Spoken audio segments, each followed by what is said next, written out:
इधर कोरोना संक्रमण पर सीएम योगी भी एक्शन में हैं। मुख्यमंत्री ने कोरोना संक्रमण की रोकथाम और बचाव उपचार की प्रभावी व्यवस्था बनाए रखने के निर्देश दिए हैं। कोविड अस्पतालों में पर्याप्त संख्या में बेड की उपलब्धता सुनिश्चित की जाए। कोविड अस्पतालों में चिकित्सा कर्मियों, दवाओं, मेडिकल उपकरणों, बैकअप सहित ऑक्सीजन की सुचारू उपलब्धता रहे, ये सारी चीजें मौजूद रहें। इसके अलावा कॉन्टैक्ट ट्रेसिंग का काम भी पूरी तेजी से किया जाए। कैंसर संस्थान को डेडिकेटेड कोविड अस्पताल बनाया गया है। आरटी-पीसीआर लैब्स की क्षमताएं बढ़ाई जाएं। आने वाले दिनों में रोजाना 1.5 लाख टेस्ट, 1.5 लाख टेस्ट किए जा सके, ऐसी क्षमता होनी चाहिए। कोरोना की जांच के लिए ट्रूनेट मशीन का भी इस्तेमाल किया जाए। परिवहन निगम की बसों को नियमित रूप से सैनिटाइज किए जाने के निर्देश हैं। एम्बुलेंस सेवाओं का सुचारू संचालन हो, यह सुनिश्चित किया जाए। लोगों को कोरोना से बचाव के संबंध में लगातार जागरूक किया जाए। इसके लिए पब्लिक एड्रेस सिस्टम का प्रभावी उपयोग करें। तो ये सारे निर्देश सीएम योगी ने दिए। तो पूरे देश में कोरोना से हालात चिंताजनक बनी हुई है। देश में लगातार छठे दिन 1 लाख के पार संक्रमितों का आंकड़ा हुआ है।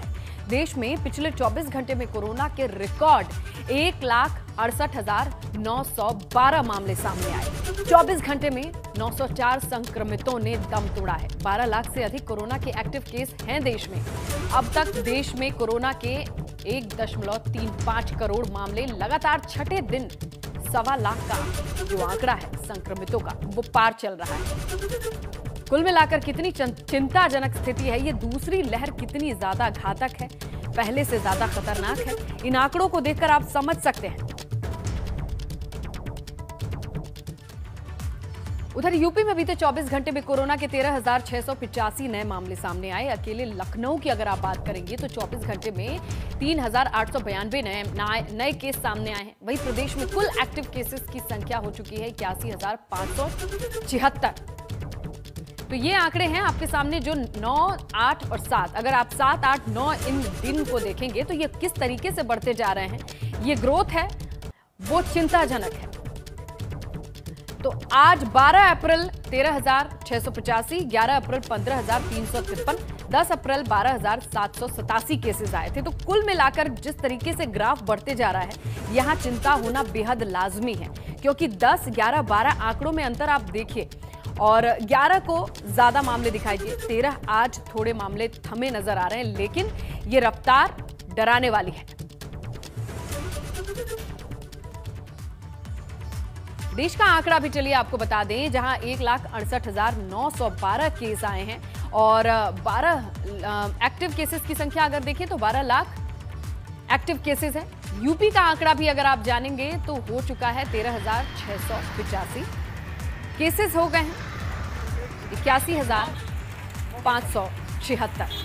उत्तराखंड का मामला 13,033 केस, 73,123 एक्टिव केस। तो इन आंकड़ों को, डिजिट्स को देखिए और समझने की कोशिश कीजिए कि ये आंकड़े पिछले बार से भी ज्यादा हैं और ऐसे में सतर्कता कितनी होनी चाहिए, हमें आपको जागरूक कितना होना चाहिए, इससे पता चलता है। यूपी के स्वास्थ्य मंत्री जय प्रताप सिंह का कहना है कि सरकार इसके लिए कड़े कदम उठा रही है, जिसका असर 2 दिनों में दिखाई देगा। उन्होंने कहा कि अस्पतालों में बेड बढ़ाए गए हैं। उत्तर प्रदेश में कोरोना बेकाबू हो गया है। लगातार कोरोना के जो मामले हैं वो बढ़ते जा रहे हैं। हालांकि लगातार अब सरकार तमाम एहतियाती कदम उठा रही है कोरोना संक्रमण को रोकने के लिए। जो चेन है उसे तोड़ने के लिए हमारे साथ उत्तर प्रदेश के स्वास्थ्य मंत्री जय प्रताप सिंह हैं, उनसे बात करेंगे। सर, लगातार कोरोना के मामले बढ़ रहे हैं, फर्स्ट वेव में भी इतने मामले नहीं आए जितने अब यूपी में आ रहे हैं। सरकार चिंतित है, लेकिन क्या एहतियाती कदम आप लोग उठा रहे हैं? देखिए, कोरोना का जो आपकी जो लहर आई है, ये इन्फेक्शन ज़्यादा होने के नाते और इसका फैलाव बहुत ज़्यादा है। तो इस फैलाव को रोकने के लिए जो हमारा सिस्टम, जिस पर हमने पूरा कोरोना का लड़ाई लड़े थे पिछले 1 साल पहले, उसको और तेज़ी करने के लिए उसकी टेस्टिंग की एबिलिटी को हमने पूरा क्षमता को और बढ़ा के आगे बढ़ाया है। बेड्स की व्यवस्था करना, और लगभग वही चीज़ है जो प्रबंधन हमने पिछले बार किया था, उसी तरह का प्रबंधन हमने इस बार भी पूरी तरह के किया था। फ़र्क इतना ही है कि थोड़ा तेज़ी, इन्फेक्शन के जो केसेस आए थे थोड़ा तेज़ी से आए थे। जो बेड्स हमने डी नोटिफाई कर दिए थे पूरे प्रदेश में, उस बेड्स को दोबारा तैयार हो रहा है। हर जनपद में तैयार हो गया, हर L3 मेडिकल कॉलेजेस में जोड़ दिया गया और सभी निजी चिकित्सा मेडिकल कॉलेजेस जिन्होंने पहले सरकार का सहयोग किया था वो फिर वापस आ गए हैं, वो भी अपना पूरी तरह से लग भी गए हैं, उनके यहाँ भी बेड्स तैयार हो गया है। एम्बुलेंस सर्विसेज जो हमने नोटिफाई कर दिया था वो भी एम्बुलेंस सर्विस हमारा 50% पर हमने अटैच कर दिया है हर जनपद में। तो अब खाली हमारा कॉन्टैक्ट ट्रेसिंग, जैसे टेस्टिंग हम करते हैं, टेस्टिंग में जहाँ जहाँ निकलता है उसको हम क्या बोलते हैं कंटेनमेंट जोन उसको बनाते हैं, उसमें जितने भी घर आते हैं उसका सैनिटाइजेशन करना, उनका कॉन्टैक्ट के 100% ट्रैकिंग करना 24 घंटे से लेके 36 घंटे के अंदर हमको करना पड़ता है। वो अगर हम कर पा रहे हैं ठीक से तो हमारा चेन टूटने की आसार होती है और उसी में हमको सफलता मिलेगी।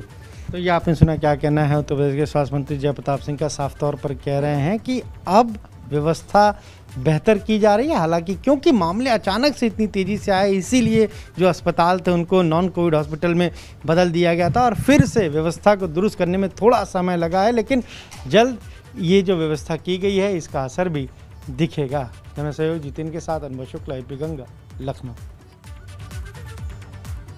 लखनऊ में डीएम अभिषेक प्रकाश ने कोरोना कर्फ्यू और कोविड प्रोटोकॉल की जमीनी हकीकत को परखा। इस दौरान डीएम चारबाग रेलवे स्टेशन पर कोविड प्रोटोकॉल का जायजा लेने पहुंचे। इसके अलावा उन्होंने फोकस टेस्टिंग का भी निरीक्षण लिया। डीएम ने सहारा अस्पताल, बलरामपुर अस्पताल और एरा मेडिकल कॉलेज का भी दौरा किया और अधिकारियों, कर्मचारियों, स्वास्थ्य कर्मियों को जरूरी दिशा निर्देश दिए।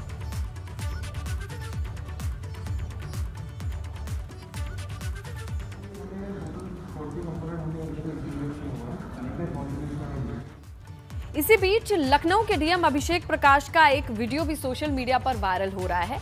इस वीडियो में डीएम किसी अस्पताल के डॉक्टर से कहते हुए दिखाई दे रहे हैं कि कुछ भी कीजिए, आइसोलेशन में रखिए, लेकिन मरीज को भर्ती कीजिए क्योंकि लोग अब रोड पर मर रहे हैं। हालांकि वीडियो कब का है इस बात की पुष्टि नहीं हो पाई है।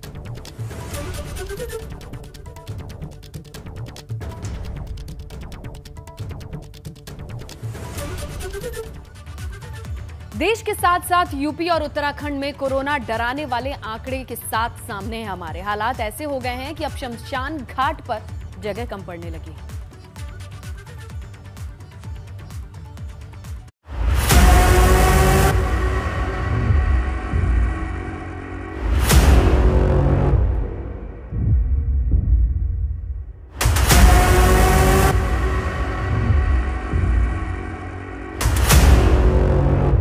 बेकाबू कोरोना मौत बांट रहा है।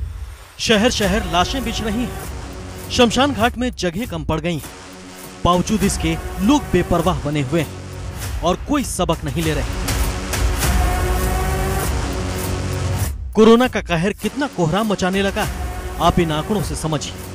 देश में पिछले 24 घंटों में 1,68,912 नए केस मिले हैं, जबकि एक्टिव केस 12,01,009 हो गए हैं। उधर यूपी में आंकड़ा 15,353 पहुंच गया है और 71,241 एक्टिव केस है। देवभूमि उत्तराखंड में 13,033 नए केस मिले हैं, जबकि 7,023 एक्टिव केस हैं। यह आंकड़े मानो फाइनल अल्टीमेटम है कि अगर हम अभी नहीं सुधरे तो स्थिति और बदतर हो जाएगी। उधर सीएम योगी ने अधिकारियों को जरूरी कदम उठाने के निर्देश दिए हैं और कहा है टीम वर्क के साथ लड़ाई जीतेंगे। चुनौती भरे दिन है। उन्होंने 12वीं तक के सभी सरकारी गैर सरकारी स्कूल 30 अप्रैल तक बंद करने के निर्देश दे दिए हैं। साथ ही सभी कोचिंग सेंटर को बंद रखने के निर्देश दिए गए हैं।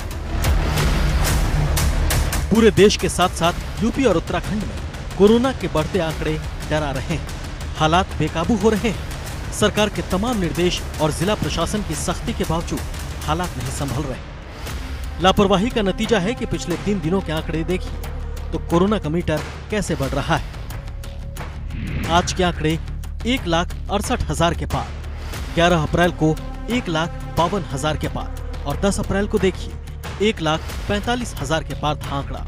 ऐसे में अब बेहद जरूरी है कि कोरोना की दूसरी लहर का सामना पूरी सावधानी से किया जाए। कोरोना के नियमों का पालन हो, मास्क हमेशा लगाकर रखें, 2 गज की दूरी बनाकर रखें, नहीं तो हालात और ज्यादा खराब होंगे। Bureau report, ABP Ganga. बड़ी खबर है कि कोरोना के चलते दिल्ली के झंडेवालान मंदिर को श्रद्धालुओं के लिए बंद करना पड़ा है। मंदिर प्रशासन ने आदेश जारी करके कहा है कि सोमवार संध्या आरती के बाद मंदिर को अगले आदेश तक बंद रखा जाएगा। कल से चैत्र नवरात्रि की शुरुआत हो रही है। नवरात्रि में झंडेवालान मंदिर में श्रद्धालुओं की भारी भीड़ उमड़ती है। मंदिर में पुजारी नियमित रूप से पूजा पाठ करेंगे।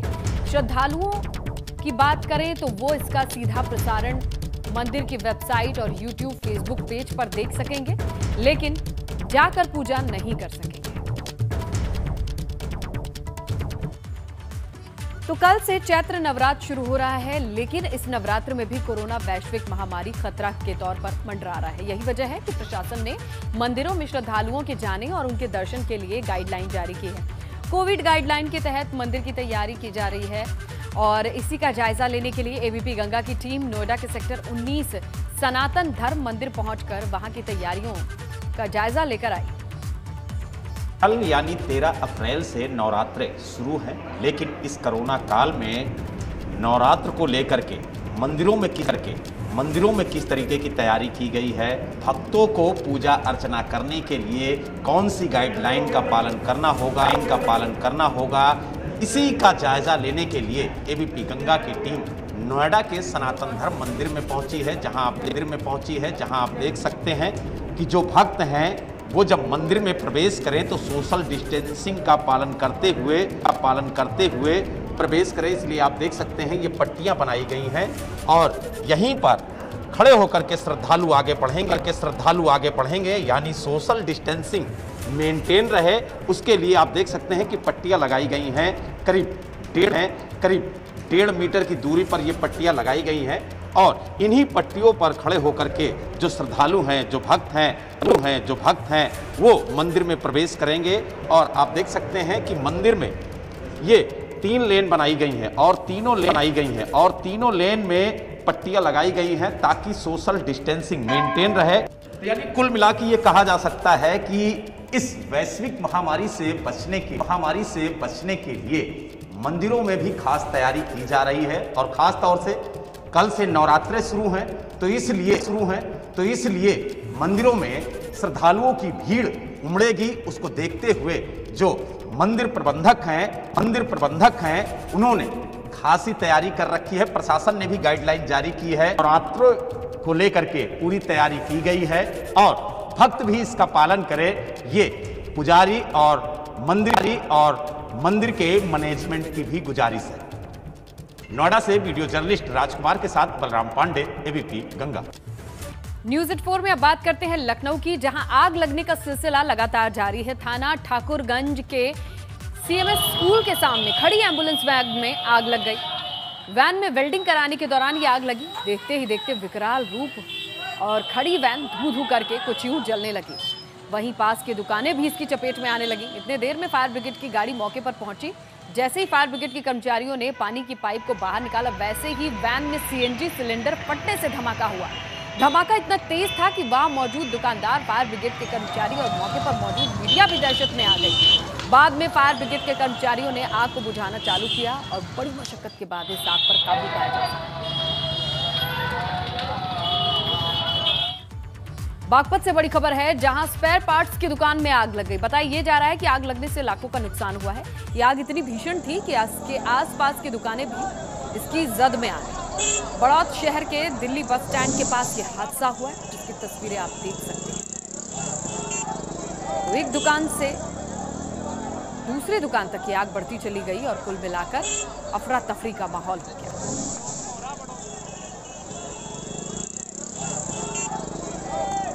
स्पेयर पार्ट की दुकान में आग और उसके बाद पूरे बाजार की स्थिति कैसी है आप देखिए, खुद ही अंदाजा लगाइए। तमाम लोग आ जा रहे हैं, लेकिन आग का विकराल रूप डराने वाला है। तो इन दिनों आग की घटनाएं बहुत ज्यादा बढ़ गई हैं। अगर लखीमपुर खीरी की बात करें तो खड़ी कार में अचानक आग लग गई। देखते ही देखते ये कार धू करके जलने लगी। वहीं मऊ में आग लगने से 200 किसानों की 500 बीघा फसल जलकर खाक हो गई। आग लगने का कारण बिजली के पोल में स्पार्किंग बताई जा रही है। यूपी के फतेहपुर जिले के NH2 में दिल्ली से कोलकाता जा रहा ट्रांसपोर्ट के माल में अचानक मालवा क्षेत्र के हाईवे पर आग लगी। 50 लाख का सामान जलकर खाक हो गया। वहीं आगरा से भी आग की खबर आ रही है, जहां एक किसान के घर में आग लग गई।